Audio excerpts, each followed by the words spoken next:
있는 하나님 말씀 로마서 9장입니다. 로마서 9장 19절에서 10장 4절까지 있는 하나님의 말씀입니다.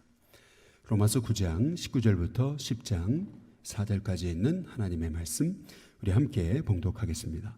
혹 내가 내게 말하기를 그러면 하나님이 어찌하여 험을 하시느냐 누가 그 뜻을 대적하느냐 하리니 이 사람아 내가 누구이기에 감히 하나님께 반문하느냐 지음을 받은 물건이 지은 자에게 어찌 나를 이같이 만들었느냐 하겠느냐 토기장이가 진흙 한 덩이로 하나는 귀히 쓸 그릇을 하나는 천히 쓸 그릇을 만들 권한이 없느냐 만일 하나님이 그의 진노를 보이시고 그의 능력을 알게 하고자 하사 멸하기로 준비된 진노의 그릇을 오래 참으심으로 관용하시고 또한 영광 받기로 예비하신 바 긍휼의 그릇에 대하여 그 영광의 풍성함을 알게 하고자 하셨을지라도 무슨 말을 하리요 이 그릇은 우리니 곧 유대인 중에서뿐 아니라 이방인 중에서도 부르신 자니라.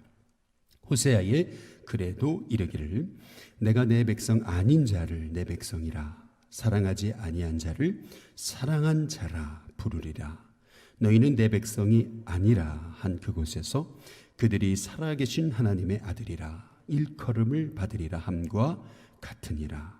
또 이사야가 이스라엘에 관하여 외치되 이스라엘 자손들의 수가 비록 바다의 모래 같을지라도 남은 자만 구원을 받으리니 주께서 땅 위에서 그 말씀을 이루고 속히 시행하시리라 하셨느니라. 또한 이사야가 미리 말한 바 만일 만군의 주께서 우리에게 씨를 남겨두지 아니하셨더라면 우리가 소돔과 같이 되고 고모라와 같았으리로다 함과 같으니라. 그런즉 우리가 무슨 말을 하리요 의를 따르지 아니한 이방인들이 의를 얻었으니 곧 믿음에서 난 의요 의의 법을 따라간 이스라엘은 율법에 이르지 못하였으니 어찌 그러하냐 이는 그들이 믿음을 의지하지 않고 행위를 의지함이라. 부딪힐 돌에 부딪혔느니라. 기록된 바 보라 내가 걸림돌과 거치는 바위를 시온에 두노니 그를 믿는 자는 부끄러움을 당하지 아니하리라 함과 같으니라. 형제들아 내 마음에 원하는 바와 하나님께 구하는 바는 이스라엘을 위함이니 곧 그들로 구원을 받게 함이라. 내가 증언하노니 그들이 하나님께 열심히 있으나 올바른 지식을 따른 것이 아니니라. 하나님의 의를 모르고 자기의 의를 세우려고 힘써 하나님의 의에 복종하지 아니하였느니라. 그리스도는 모든 믿는 자에게 의를 이루기 위하여 율법의 마침이 되시니라. 아멘. 저는 오늘 새벽에 나오면서 여러분 보시는 것처럼 이렇게 파란 우리 양복을 입고 그리고 파란 넥타이 그리고 또 하늘색의 와이셔츠를 이제 입었습니다. 집에 여러 옷이 있지만은 넥타이가 있고 와이셔츠가 있지만은 이런 파란색을 이제 제가 이제 선택을 한 거죠. 우리는 계속 우리의 마음으로 우리가 오늘 뭘 입을지 하얀 옷을 입을지 검은 옷을 입을지 빨간 옷을 입을지 파란 옷을 입을지 우리는 매일 결정합니다. 우리가 결정한 것에 대해서 옷이 아니 왜 내가 내 옷이 이렇게 예쁜데 왜 내 옷 안 입냐고 아니 내 옷이 이렇게 준비되어 있는데 왜 안 입냐고 할 수가 없는 겁니다. 제가 매일 아침마다 어떤 옷을 입을지 제가 선택하는 거고 그리고 그것을 이 옷은 그냥 제가 선택하는 것에 따라 쓰임받는 거죠. 마찬가지로 오늘 사도 바울이 하는 것은 그것입니다. 토기장이가 진흙 하나를 가지고 천이 쓸 그릇, 귀히 쓸 그릇을 만드는 것이 그게 불의하냐라고 이렇게 이제 말씀하면서 이 모든 이 하나님의 계획의 이 모든 역사는 하나님의 택하심과 주권으로 이루어진다라고 이제 그렇게 말씀하고 이제 계시는 것이죠. 그렇다면 이렇게 택함 받은 자는 날 택하신 것에 대한 감사함을 가지고 계획이 있어서 택하셨고 계획이 있어서 만드셨으니까 그것이 크든 작든 귀하든 아니면 나보다 조금 천하든 하나님이 나를 택하셨다는 이 사실 하나만으로도 우리는 늘 감사하면서 내게 주어진 자리에서, 내게 주어진 분복 안에서, 내게 부르신 그 삶의 자리에서 내가 기쁨으로, 감사함으로 날마다 겸손하게 하나님 주신 은혜 가지고 이제 쓰임 받는 인생이 참 복된 인생임을 사도 바울이 오늘 우리에게 말씀하고 이제 계시는 것입니다. 이 사도 바울이 또 한 가지 이제 예를 들고 있는 게 이제 그릇의 이제 비유인 것이에요. 22절에 이제 보시면은 만일 하나님이 그의 진노를 보이시고 그의 능력을 알게 하고자 하사 멸하기로 준비된 진노의 그릇 그랬습니다. 멸하기로 준비된 진노의 그릇. 멸하셔야 되는데 그런데 오늘 여기 보니까 오래 참으심으로 관용하셨다. 우린 그렇게 생각하죠. 아니 저 소돔과 같은 저 땅을 빨리 하나님 멸하셔 버려야지. 이렇게 생각을 하죠. 근데 하나님께서는 그 땅 가운데도 죽어가는 영혼을 보며 하나님 택하신 영혼이 있잖아요. 그래서 하나님이 한 영혼이라도 구원하시기 위해서 기다리시는 거죠. 하나님께서 오래 참으심으로 관용하신다고 해서 그것이 잘못됐냐는 거죠. 또 23절에 또한 영광 받기로 예비하신 바 긍휼의 그릇에 대하여 그 영광의 풍성함을 알게 하고자 하셨을지라도 우리가 무슨 말을 할 수 있겠느냐 이제 그렇게 말씀하고 있는 겁니다. 여기 진노의 그릇 그리고 긍휼의 그릇에 관해서 이제 말씀하고 계시거든요. 그런데 여기 보니까 24절에 이렇게 얘기하잖아요. 이 그릇은 누구라고요? 우리예요, 우리.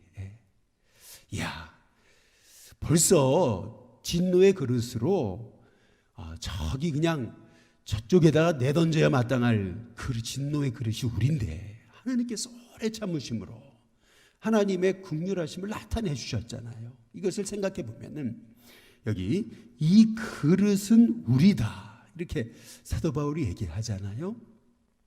그러면서 말하기를 25절에 호세아의 글에도 이렇게 얘기하죠. 내가 내 백성 아닌 자를 내 백성이라 사랑하지 아니한 자를 사랑한 자라 부를 것이다. 이 호세아의 이제 자녀가 있었잖아요. 내 백성 아니다 로암미 그렇죠? 내 백성 아니다 하셨는데 로암미가 아니고 이제 암미다 하리라.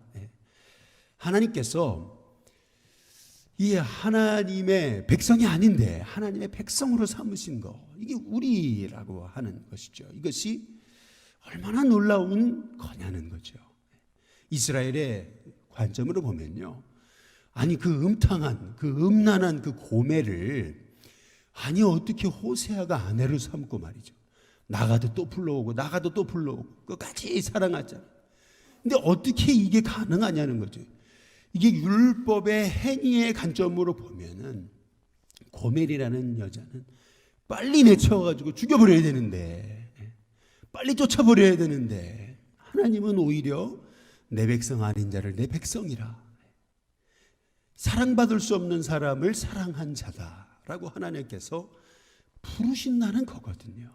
이것이 우리가 의의 우리 인간의 의의 행위의 관점이 아니라 하나님의 은혜의 관점으로 보고 그 긍휼의 풍성함의 그 사랑의 관점으로 날 택하시고 구원하신 이 은혜의 관점으로 이것을 보면은 이것이 얼마나 놀랍고 큰 축복과 은혜요 택하심의 신비요 택하심의 비밀이냐는 것이죠.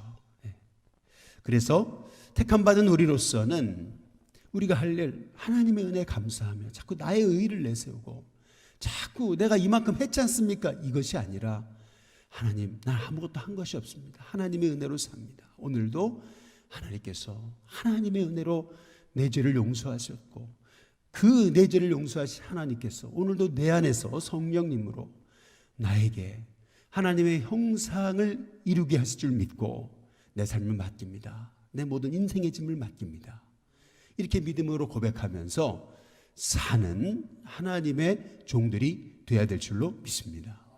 이 사도 바울이 오늘 로마서 9장에서 이 사도 바울이 이 논거를 펼치는 이 모습을 보면 이게 우리의 신앙에 너무나 중요한 참 길을 알려주고 있는 그 사도 바울의 이 말씀을 풀어가는 방법론이 있어요. 그게 뭐냐면은 바울은 아주 깊이 사색하고 질문을 던져요. 묵상하고 질문을 던집니다. 아니 왜 하나님 택하신 유대 백성이 왜 하나님을 거부하는가? 이해가 안 되죠. 아니 택하셨다면서 왜 그들이 거부하는가? 하나님의 약속이 폐해졌느냐? 그렇지 않구나. 육신의 자녀가 하나님 자녀가 여기 약속의 자녀가 하나님 자녀구나. 사도 바울이요 질문을 던지고 그 질문에 대한 답을 풀어가요. 근데 그 답을 어떻게 풀어가냐면 그걸 말씀으로 풀어가는 거예요. 아 그렇구나. 아브라함의 두 아들이 있었는데 이스마엘이 있었고 이삭이 있었구나. 이스마엘은 육신의 자녀였구나. 이삭은 약속의 자녀구나. 야 이삭의 두 아들 에서와 야곱도 보니까 에서는 육신의 자녀구나. 그리고 야곱은 약속의 자녀구나. 그러면서 사도 바울이 말씀으로 질문을 던지고 질문에 대한 답을 말씀으로 풀어가는 거예요. 아니 어떻게 어떤 사람은 귀 쓰시고 어떤 사람은 천이 쓰시는가? 예레미야의 말씀을 보니까 그 18장의 말씀에 토기장이가 자기의 뜻대로 농로를 돌려가지고, 농로라는 게 요새 잘 쓰지 않는 단어지만은 이렇게 진흙을 놓고 돌리는 기구잖아요. 이 농로를 놓고 이 토기장이가 자기의 뜻대로 그 하나의 진흙을 가지고 그릇도 만들고 컵도 만들고 도자기도 만들고 접시도 만드는 그 토기장이의 뜻대로 되는 게 아닌가. 이제 사도 바울은 질문을 던지고 그거를 성경으로 답하고 있어요. 이게 놀라운 이 사도 바울의 하나님의 뜻을 찾는 너무나 중요한 인생의 방법론이에요. 이것이 우리가 이 땅을 살아가면서 문제 속에서 어떻게 문제를 풀어가야 되는지에 대한 해답이 되는 거예요. 하나님 왜 이런 일이 있죠? 그런데 그거를 내 생각과 세상적인 방법으로 푸는 게 아니고 말씀으로 계속 풀어가는 거잖아요. 가만히 보니까 그 음탕한 고매를 끊임없이 호세아를 통해서 그를 사랑하게 하시잖아요. 내 백성 아닌 자를 내 백성이라고 그러고 말이죠. 사랑받을 수 없는 자를 사랑받는 자. 그렇구나. 이게 하나님의 마음이고 이게 구원의 은총이고 이게 하나님의 택하심이구나.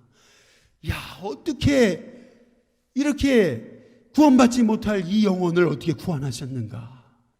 사도 바울이 말씀을 하나씩 풀어가면서 이제는 이사야서까지 온 거예요. 거기 보니까 하나님 택하신 백성들이 계속 불순종하잖아요. 너희들의 생각의 결과다. 목이 곧은 백성이다. 마당만 밟고 있다. 그런데 거기 우리 주님이 이사야서 6장에서 말씀하고 계시잖아요. 상술이 나면 다 베어질 것인데 결국 그루터기만 남는데, 그런데 말이죠. 그 그루터기가 구원의 소망이고 남은 자를 통해서 하나님 역사를 이루신다. 그렇구나. 왜 이스라엘이 이렇게 끊임없이 불순종하는가? 그렇구나. 그 남은 자가 소망이구나. 이 남은 자가 누구냐? 바로 이 하나님이 택하신 이 약속의 자녀들이구나. 이 약속의 자녀가 누구냐? 우리구나. 그러면 이스라엘은 그러면 버림받았냐? 그것이 아니구나. 이방인의 수가 다 찬 다음에 또 하나님은 이스라엘을 구원케 하실 것이다. 하나님의 남은 자를 통해서 하나님 백성을 일으키실 것이다 라고 이제 그 얘기를 지금 사도 바울이 하고 있는 것이거든요. 그래서 오늘 30절에 보니까 우리가 무슨 말을 하리요 이렇게 얘기해요. 의를 따르지 않았던 이방인들은 의를 얻고 의의 법을 따라간 이스라엘은 율법에 이르지 못했어요. 그 왜 그런 거죠? 자기 의를 자꾸 내세우다 보니까 여기도 걸리고 저기도 걸리고 저기도 부딪히고 나의 의로는 율법을 이룰 수가 없는데 말이죠. 그래서 32절 끝에 행위를 의지했더니 부딪힐 돌에 부딪힐 수밖에 없었다 말씀하고 있는 거죠. 그러나 33절 끝에 부분에 보니까 믿는 자는 부끄러움을 당하지 않는다. 여러분, 내가 예수님을 믿어서 구원을 얻고 하나님의 은혜로 산다는 거, 이것이 얼마나 큰 복인지 모릅니다. 내 힘으로 어떻게 내 죄를 용서받을 수 있으며 내 힘으로 어떻게 그 율법을 다 이룰 수 있겠습니까? 나는 율법 앞에 섰을 때 나는 늘 정죄함 받을 수밖에 없는 지옥의 백성, 죄의 삭은 사망의 결과에 이를 수밖에 없는 사람이었는데, 예수님을 믿음으로 나의 의가 아니라 예수님의 피로 내 용서가 다, 내 죄가 모두 용서함 받았다는 이 놀라운 사실이 얼마나 크고 놀라운 비밀인지요. 우리 주님 말씀하죠. 믿는 자는 부끄러움을 당하지 않는다. 여러분, 이것이 저와 여러분에게 주신 하나님의 은혜의 축복입니다. 믿는 자는 부끄러움 당하지 않습니다. 하나님이 이렇게 날 구원하신 이 은혜가 얼마나 놀라웠고 이 큰 것인지, 오늘 이 하나님의 택하심의 비밀 말이죠. 어떻게 나 같은 자를 택하셨는가? 하나님이 날 택하셔서 하나님의 그릇으로 쓰시겠다고 하시니, 벌써 내던져가지고 깨트려야 마땅할 종인데 주님이 그 진노의 그릇을 향해서 오래 참으심으로 관용하셔서 하나님의 그 긍휼의 풍성함을 나타내신 이 은혜, 이것을 생각해 보면은, 야, 나를 이 어두운 땅에 이 죽어가는 백성들 가운데 남은 자로 부르셨나? 야, 하나님의 그 남은 자, 하나님의 그 렘넌트가 바로 우리였는가라는 것을 우리가 생각하게 될 때에, 오늘도 하나님, 날 불러주신 하나님 감사합니다. 사도 바울은 너무나 안타까운 거예요. 왜냐하면 여기 10장 1절에도 그들이 구원받아야 되는데, 내 백성이 이스라엘이 구원을 받아야 되는데 말이죠.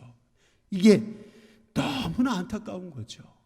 잘못된 지식을 가지고, 그리고 3절, 자기 의를 세우려고 힘써 하나님의 의에 복종하지 않았던 그 이스라엘을 보면서, 그리스도께서 율법의 마침이 되신 것이지 내가 율법을 이루는 것이 아닌데, 내 안에 성령님이 오셔서 나를 주님의 도구로 삼아서 성령님이 나를 통해 그 율법의 마침이 되시는 것인데, 나는 주님의 그릇이고 도구고 주님 만드신 그런 하나의 도구일 뿐인데, 그러면 내가 할 일은 그 주님의 주권 앞에 나를 맡기고, 하나님 날 택하셨으니 나를 향해 귀하고도 놀라운 선한 뜻이 있음을 믿으면서 매일 내가 할 일은 내 인생을 하나님 앞에 맡기는 것임을 오늘 다시 한번 이 말씀을 통해 우리가 다시 한번 깨달으며, 그렇구나, 믿는 자는